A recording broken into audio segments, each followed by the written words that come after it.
Well, yeah, because being they're a paid part by of the a big- system yeah. that's rigged, Yeah. right? The system is rigged. I mean, it's pretty fucked. And we should have more people that are out here to unrig it and to unfuck it. If you pay attention to politics at all in this country, you're probably aware of how wild of a time we're in right now. I think that a lot of people are looking for leaders, people to follow. And in Wisconsin, we have the chance to elect a new governor in the year 2026. A lot of people have thrown their hat in the race, but today we're going to be talking to Representative Francesca Hong, who's turned a lot of heads as a kind of progressive option in this upcoming race. We're going to take a walk with her down State Street and see what she has to offer in Wisconsin.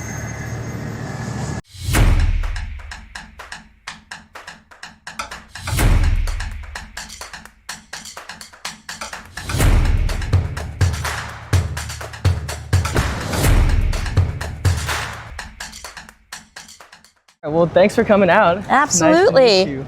How are you often on State Street? Like, how familiar is this to you? Well, I'm born and raised in Madison, so Right. State Street has definitely been a spot that I've come to often.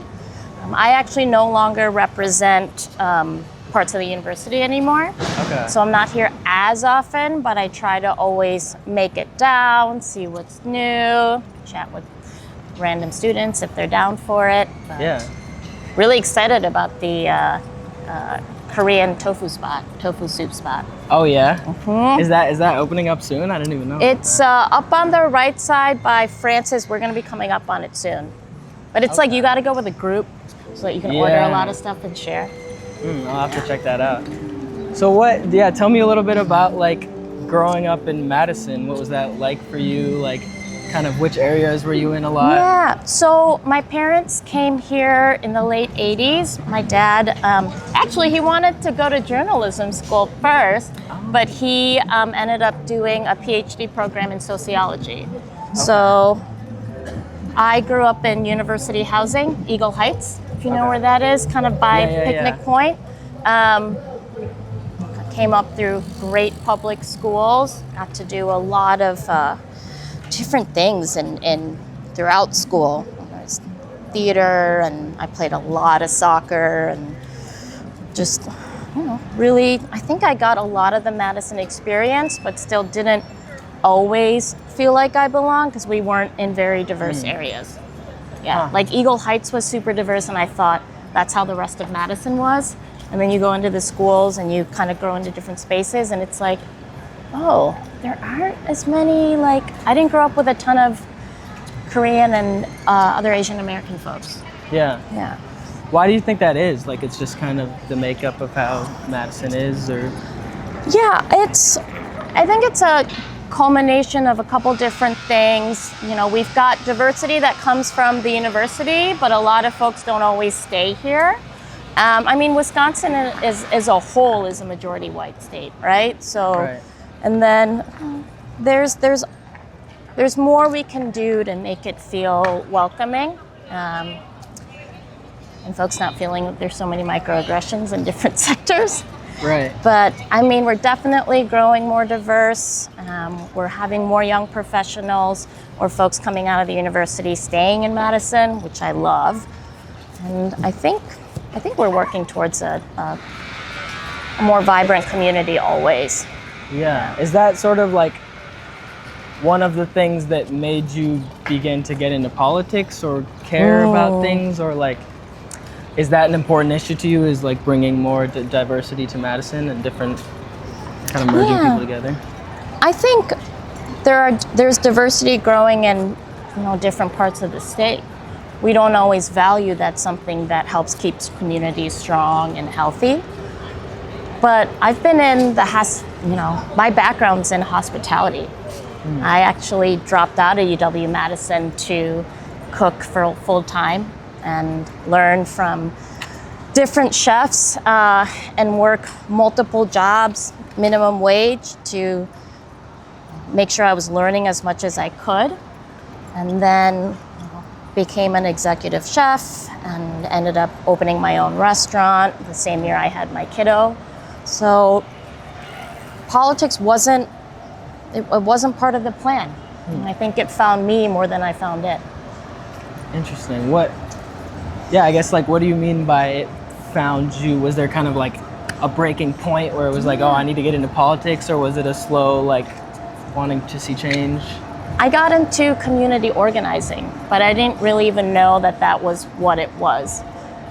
Trump 1.0 in 2016 was the same year I had my son open the restaurant, and our country was in a deep state of chaos. And I did what I could to build community as a way to, like, feel safe,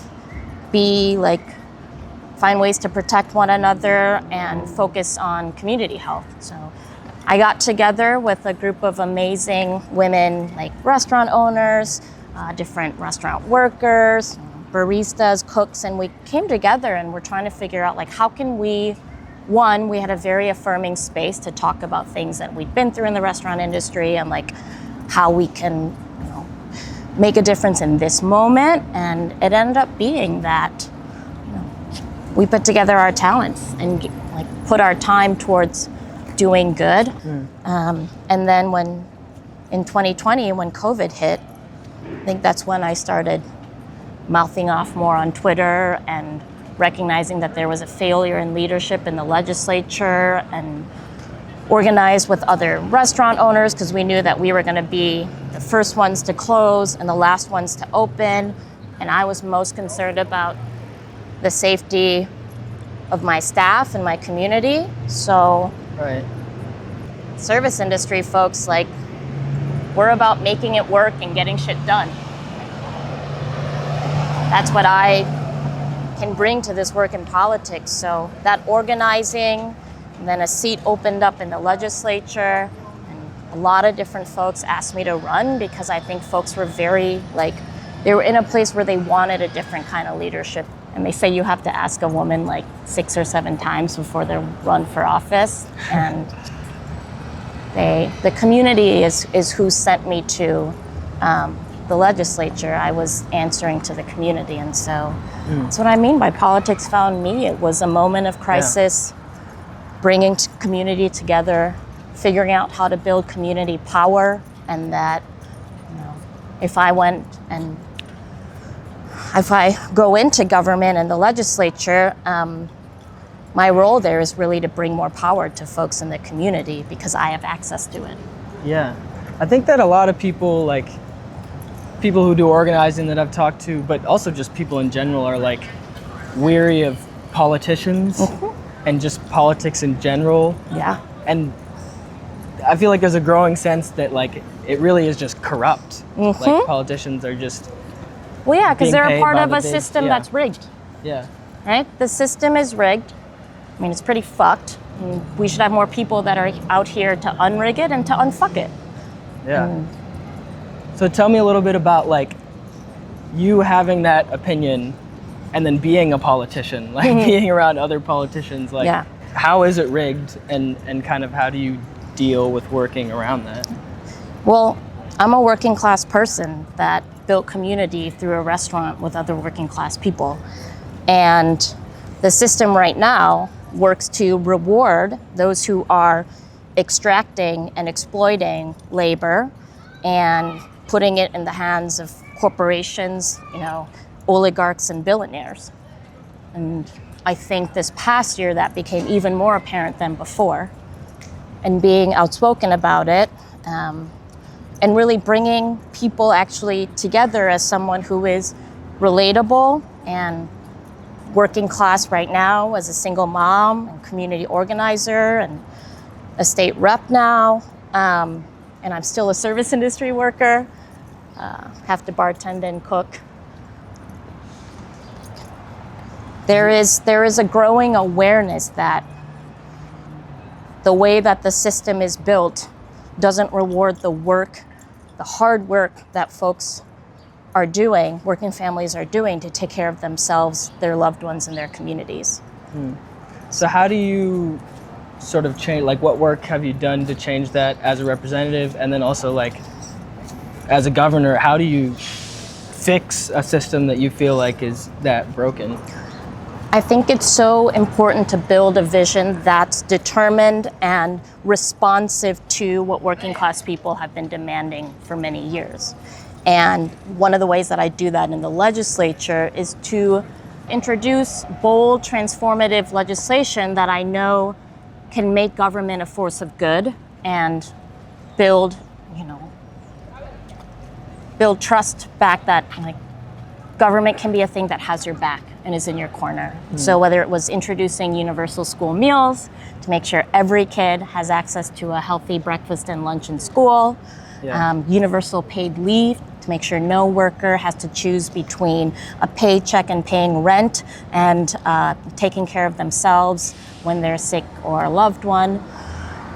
And then introducing legislation around conditions of confinement so that folks understand what we need to do and what we can do to make to reform the prison system and criminal legal things, and that tenant protection package that talks about how we need to protect renters and what we can do as a state to protect renters and keep housing costs lower, or like going into single-payer healthcare options and expanding cheaper healthcare for everyone. Like, these are things that were built and came, that let politicians know that this is a problem that you need to answer to us and help us fix. Yeah, I mean, you talk about the sort of Republican opposition to all of that stuff. Yeah.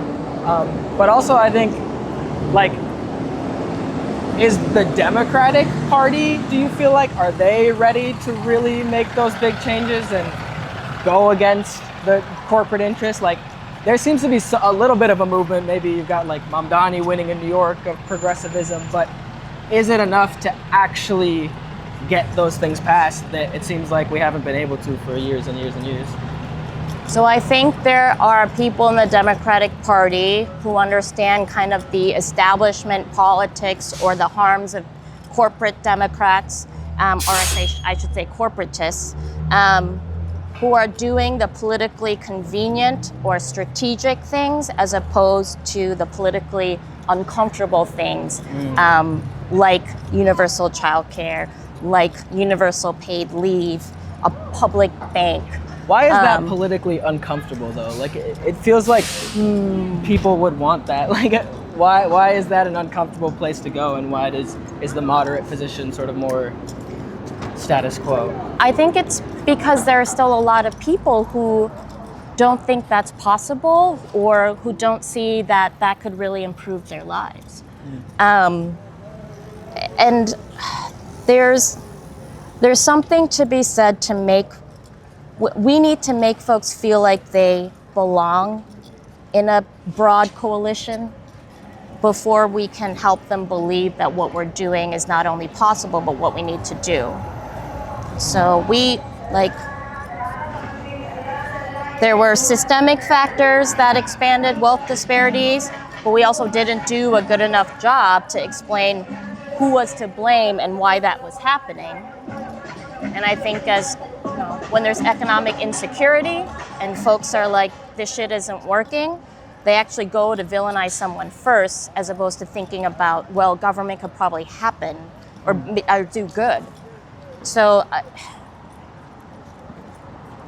it's the responsibility of both politicians and the people, just because of the reality of the moment, to give politicians the courage to focus and build policy off of what working class people have been demanding. And I think the political discomfort comes from like how campaigns are run, Citizens United. It has been really difficult for working class people who are to become politicians because there are barriers, whether it comes to fundraising.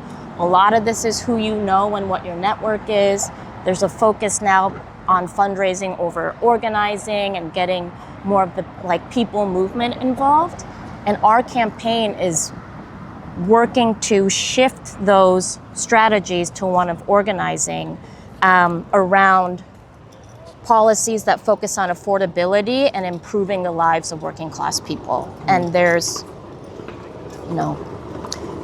I think now a very clear villain in terms of the billionaires, the fascist government, the oligarchs, mega corporations who aren't held accountable and get fucking tax breaks, that, folks are ready for more change, but that doesn't mean that there aren't folks who are hesitant, right? I go to places and I think if I got into a place about how we can have cheaper healthcare, how, I'm concerned about your aging caregiver and do they have a place to age with dignity and have access to cheaper long-term care?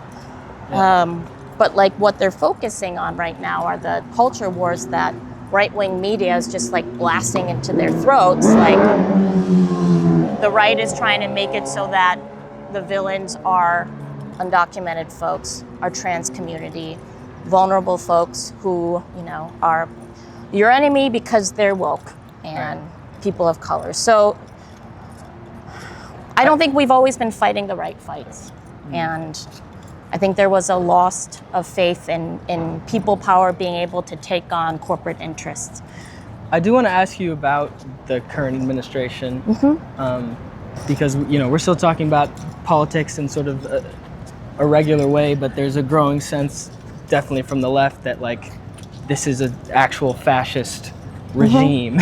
And I think if that's true, then the governor of any state has serious questions of what do you do if the National Guard comes in? How do you deal with ICE deportations? How do you deal with a fascist regime if it is truly a fascist regime? I think the fascism is being, its existence is being proven to more and more people, whether it is suppressing speech or perpetuating cycles of violence by meeting, the feds essentially asserting our own military against our own people. The Jimmy Kimmel thing got a lot of folks to wake up to the fact that the federal government is making decisions to directly harm our communities. These cuts to Medicaid, the cuts to SNAP, they're endorsing mass suffering, and I would argue even death. They don't have healthcare, they're gonna get sick and some of them could die. If kids don't have food to eat, it's gonna be harder for them to survive and for their families to take care of themselves. And so that reality of fascism is growing for many people. And I think as governor, my duty is to protect the people of Wisconsin. That's what they elected me to do, is to help improve lives and make sure that we are being serious about safety. There are gonna be really difficult decisions that, we'll have to make, but my priority is to help protect folks and make sure people feel safe. And that might require me to put my body on the line, but that, we have to be acting with that sense of urgency and making sure that when the military comes in, we have a clear and we meet that moment by being very clear about our priority is to protect our communities, and whatever the state government can do to do that is I'm gonna explore every avenue to do that. Let's go quick here and cross like this.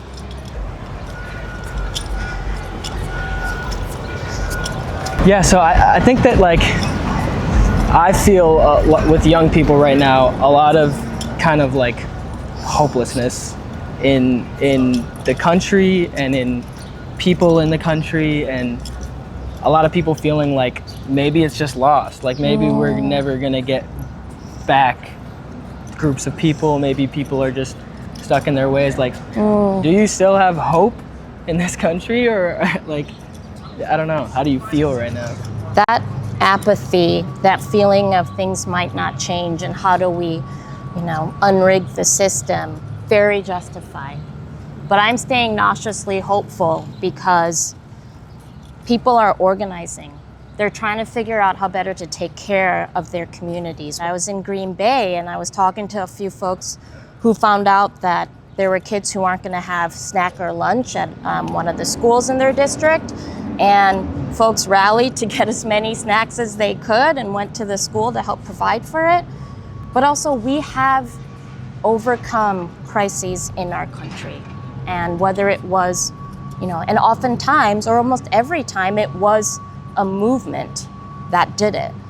The civil rights movement, disability justice and the disability justice movement, and our artists, the folks who have always been able to imagine a better system in a way that folks can be themselves through music, theater, poetry, all of these different, there's a harmony and movement building. And I know that can happen again, but we have to set a vision that can only be achieved by a movement, and that one is powered by working class people, knowing that we can make better possible. How about in terms of the division in this country? It feels like there's so much hatred between both sides, and even murders between both sides. Is that recoverable? Do we have more in common than we think? Can we still bring people together to work together in this country? Absolutely. And it's because I go back to these policies of care that, cheaper healthcare, hard to argue against. Feeding all kids. Oh, whoa. I know we can come together. It's going to take a lot of work, but the way to make it happen faster is going to be with policies that meet the urgency of the moment and are transformative, which is why our campaign is focusing on making sure that we work towards universal childcare, cheaper healthcare, better high quality healthcare for everyone, investing in care infrastructure, paid leave, nursing homes, and the people who do that work, making sure that they have fair wages and good working conditions. Housing, it's a human right, and we can build more affordable housing and make it easier to build more affordable housing. Again, these are things we're going to have to work towards, but we have to set that vision because a lot of people want that vision to actualize and happen. And that's where I think we have to unite, is in these policies that give people the freedom to be able to live the lives that they want. Yeah, do you have any sort of final message for people who might be watching this video, whether that's students or just anyone who would be watching it? I want to apologize for my generation and previous generations for making it so hard for young people to thrive and reach their potential. But I'm asking folks, our students, our young people, to know that your voice and your power is what's also going to help us get through these times, and to never lose faith in one another, and to keep demanding relentlessly, unapologetically on the policies that you deserve. That's going to help you build a future that you want. And I'm staying nauseously hopeful that that's going to happen. And it's important for us as politicians and folks in power to be held accountable to that, and also apologize once in a while. Well, thank you. Thanks so much for coming out. Yeah. It was great to meet you. Absolutely.